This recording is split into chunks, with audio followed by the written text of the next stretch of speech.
So hey everyone, welcome back to another mini vlog. So আজকে ব্লগটা হচ্ছে একটা অন্নপ্রাশনের, কারণ এটা হচ্ছে আমার বাপের বাড়ির দিক থেকে আমার বাবার বন্ধুর মেয়ের মেয়ে, তার অন্নপ্রাশন পুচকুটার।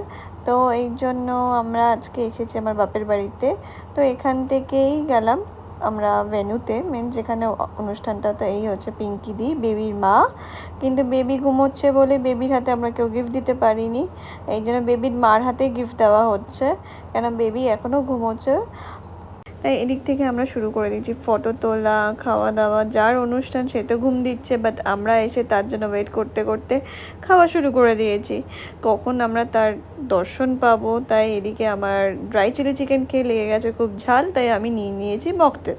তো এবার দেখতে দেখতে পুচকু ঘুম থেকে উঠে গেছে, পুরো কিউট একটা ছোট্ট বাবি ডল লাগছে। উফ, বাচ্চারা ভীষণ সুইট, ভীষণ ভীষণ ভীষণ সুইট, কারণ নজর না লাগে, এত ভালো শান্ত। এত লোকজন দেখছে, সবাই চিল্লাচ্ছে, এই করছে, বাট একদম মানে শান্ত, কোনো কান্নাকাটি, নো ডিস্টার্ব। শুধু একটু দেখছিলাম ওর খিদে, ঘুম থেকে উঠে একটু খিদে পেয়েছিল বলে তখন একটু কাঁদছিল, বাট আর একদমই না, মানে দেখছে, বুঝছে, নো কান্নাকাটি, all time smile, cutie baby একটা। তো আমরা অনেক দিন পর, তাই পাড়ার অনেক কাকিমা পিসি সবার সাথে দেখা হলো। বিয়ের পর প্রথম আমার সবার সাথে দেখা হলো, বেশ ভালোই লাগছিলো সবার সাথে দেখা করে। এদিকে আমি আর মা খেতে বসেছি, আর হীরা তো একদম মাটন আর পোলাও পেয়ে বসে পড়েছে। এদিকে আমার বাবা আবার অ্যাডভান্স আমাদের জন্য ওয়েট করেনি, তার আগেই বাবার খাওয়া হয়ে গেছে।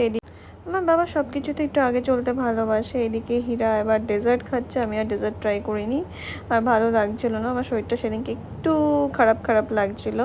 সো এবার আমরা তাই বাড়ি যাব বলে পুচকুটাকে এসেছি টাটা করতে। ওকে এত আদর করতে ইচ্ছা করছিলো কোলে নিয়ে, কিন্তু সবাই তারপর আদর করছিলো এরকম, চটকাচটকি যদি কেঁদে ফেলে এই ভয় ওকে করিনি। ওপর থেকে হালকা আদর করে ওকে আমরা টাটা বলে গুড নাইট বলে এখন আমরা বেরিয়ে যাচ্ছি বাড়ির পথে, কারণ অনেক রাতও হয়ে গেছিলো, 11টা বেজে গেছিলো। সো আমরা উবের টোটো বুক করে নিয়েছি। যখন টোটোতে উঠেছি দেখছি সবাই শ্রাবণ মাসে 3য় সোমবার বলে সবাই যাচ্ছে জল ঢালতে শিবের মাথায়।